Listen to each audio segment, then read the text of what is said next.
السلام علیکم ورحمۃ اللہ وبرکاتہ۔ معزز ناظرین، امید ہے کہ آپ تمام احباب بخیر و عافیت ہوں گے۔ میں نے گزشتہ حضرت ابوبکر صدیق رضی اللہ تعالیٰ عنہ کا مختصر تعارف آپ کے سامنے پیش کی تھی۔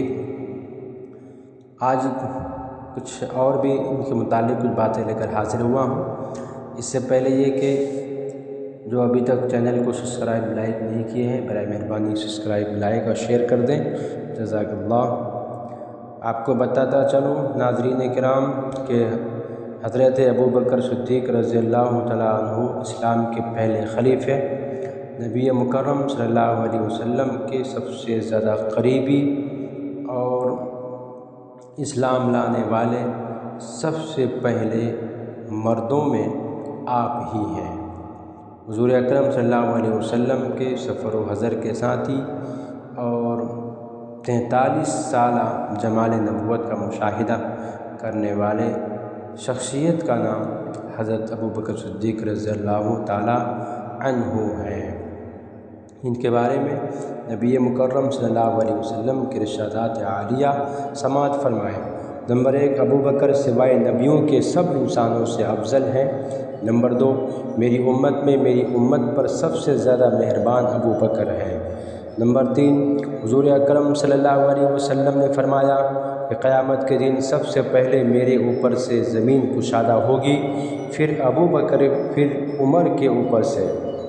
نمبر 4، حضور اکرم صلی اللہ علیہ وسلم نے فرمایا کہ اے ابوبکر، تم حوض کوثر پر میرے رفیق ہو اور تم غار میں بھی میرے رفیق تھے۔ نمبر 5 ہجری میں حضرت صلی اللہ علیہ وسلم نے حضرت ابوبکر صدیق رضی اللہ کو امیر الحجاج بنایا، یعنی حاجیوں کے امیر بنایا، اور جب حضرت صلی اللہ علیہ وسلم مرض الموت میں مبتلا ہونے کی وجہ سے خود مسجد میں تشریف نہ لا سکے تو آپ نے ابوبکر کو نماز پڑھانے کا حکم دیا۔ نمبر 6، رسول اللہ صلی اللہ علیہ وسلم نے فرمایا ابوبکر کو میری طرف سے حکم دو کہ لوگوں کو نماز پڑھائے۔ نمبر 7، وہی مجھ پر نازل فرمائی گئی، میں نے اس کو ابوبکر کے سینے میں نچوڑ دیا۔ نمبر 8، حضرت ابوبکر کو تم پر نماز یا روزہ کی وجہ سے فضیلت نہیں ہے، بلکہ یہ فضیلت اس باوقار چیز کی وجہ سے ہے جو ان کے سینے میں ڈال دی گئی ہے، یعنی قوت ایمانی اور حسب نبوی صلی اللہ علیہ وسلم، حسب نبوی صلی اللہ علیہ وسلم ہے۔ حضرت شاہ ولی اللہ محدث دہلوی علیہ الرحمٰن نے لکھا ہے کہ احادیث سے حضرت ابوبکر کی فضیلت 4 وجوہات سے معلوم ہوتی ہے۔ نمبر 1، پوری امت میں سب سے اعلیٰ مقام پانا صدیقیت ہے۔ نمبر 2، ابتدائے اسلام ہی سے حضرت صلی اللہ علیہ وسلم کی اعانت کرنا۔ نمبر 3، نبوت کے کاموں کو تکمیل تک پہنچانا۔ نمبر 4، آخرت میں اعلیٰ مرتبہ پانا۔ الحاصل حضرت ابوبکر صدیق رضی اللہ عنہ کی صفات و کمالات و مناقب و فضائل بے شمار ہیں، حدیث کی کتابوں میں موجود ہے، رجوع الی الحدیث کر لیا جائے۔ حضرت ابو ہریرہ رضی اللہ تعالیٰ عنہ سے مروی ہے کہ حضور اکرم صلی اللہ علیہ وسلم نے فرمایا کہ میں سب کا احسان اتار چکا ہوں، البتہ ابوبکر کا احسان باقی ہے، اس کا بدلہ تو قیامت کے دن خدا رب ذوالجلال ہی دے گا۔ کسی شخص کے مال سے مجھے اتنا فائدہ نہیں پہنچا جتنا ابوبکر کے مال سے۔ اس امت کا سب سے بڑا عالم و متقی و پرہیزگار مفتی حضرت ابوبکر صدیق رضی اللہ تعالیٰ عنہ ہے۔ قرآن کا سب سے زیادہ علم رکھنے والا حضرت ابوبکر رضی اللہ عنہ ہے۔ صحبت رسول کا سب سے زیادہ پانے والا صدیق اکبر رضی اللہ تعالیٰ عنہ ہے۔ صحابہ کے درمیان اختلافات ہوتا تو وہ کس کے پاس آتے تھے؟ حضرت ابوبکر صدیق رضی اللہ تعالیٰ عنہ کے پاس آتے تھے۔ تو یہ تھے حضرت ابوبکر صدیق رضی اللہ تعالیٰ عنہ کے فضائل و مناقب اور خود نبی مکرم صلی اللہ علیہ وسلم کے زبان اطہر سے نکلے ہوئے کلمات اور صدیق اکبر کے شان میں ارشاد عالیہ جو میں نے آپ کے سامنے گوش گزار کیا۔ خلاصہ کلام، حضرت ابو بکر صدیق رضی اللہ عنہ کو نبی کریم صلی اللہ علیہ وسلم کے موجودگی میں 17 نمازیں پڑھانے کا شرف حاصل ہوا۔ حضرت ابو بکر رضی اللہ عنہ غار و ہجرت کے ساتھی اور رفیق بنے تھے۔ حضرت ابو بکر رضی اللہ عنہ کامل علم کے مالک تھے۔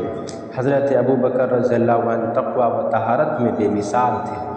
حضرت ابو بکر رضی اللہ عنہ میں سادگی و پرہیزگاری نمایاں تھی۔ حضرت ابو بکر رضی اللہ عنہ بیت المال سے روزمرہ کی ضرورت پوری ہو جائے اتنی رقم لیتے تھے۔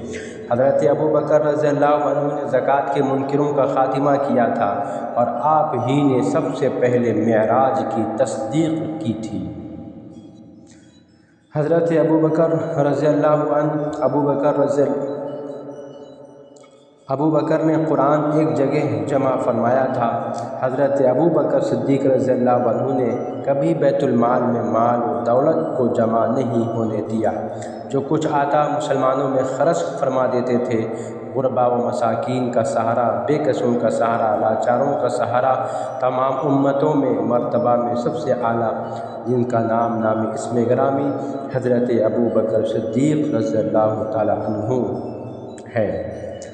آپ کو صدیق کیوں کہا جاتا ہے؟ اس کے متعلق روایت ملتی ہے کہ نبی مکرم صلی اللہ علیہ وسلم جب معراج کے سفر سے واپس ہوئے تو جب لوگوں میں یہ چرچا ہوئی تو صدیق اکبر رضی اللہ عنہ تک یہ بات پہنچی۔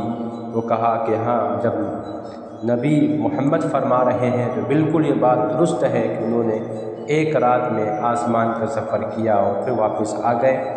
تو معراج کی سفر کی سب سے پہلے تصدیق کی وہ حضرت ابو بکر صدیق رضی اللہ عنہ ہے۔ اسی بنا پر نبی مکرم نے ان کو صدیق کا ٹائٹل لقب عنایت فرمایا۔ حضرت ابو بکر رضی اللہ عنہ کی وفات حضرت ابو بکر رضی اللہ عنہ کی وفات پر پوری امت پر غم و ملال اور افسوس چھا گیا۔ آپ نے 63 سال کی عمر میں وفات پائی۔ سن ہجری 13 اور 634 عیسوی میں آپ کی وفات ہوئی۔ انا للہ و انا الیہ راجعون۔ آپ نے حدیث سے روایت کی ہے 142 حدیثیں آپ سے مروی ہیں، آپ نے حدیث سے روایت کی ہے۔ تو یہ صدیق اکبر رضی اللہ عنہ کی کچھ باتیں تھیں میں نے جو آپ کے سامنے پیش کی۔ انشاءاللہ پھر کچھ اچھی باتوں کو لے کر کے آپ کے سامنے بہت جلد حاضر ہوں گا۔ جب تک کے لیے دیجیے اجازت۔ اللہ حافظ۔